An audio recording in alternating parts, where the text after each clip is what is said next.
दुनिया के इस रंग मंच पर आए सब किरदार, अपना अपना सपना लेकर ढूंढ रहा संसार। समय से पहले हो, समय से पहले भाग्य से ज्यादा कुछ ना मिल पाई।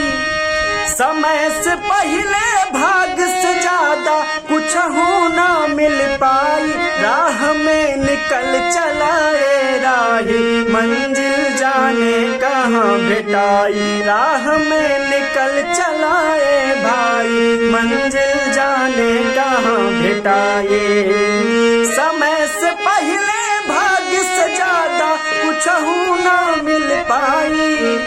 समय से पहले भाग्य से ज्यादा कुछ ना मिल पाई। राह में निकल चलाए राही, मंजिल जाने कहाँ भेटाई। राह में निकल चलाए भाई, मंजिल जाने कहाँ भेटाई।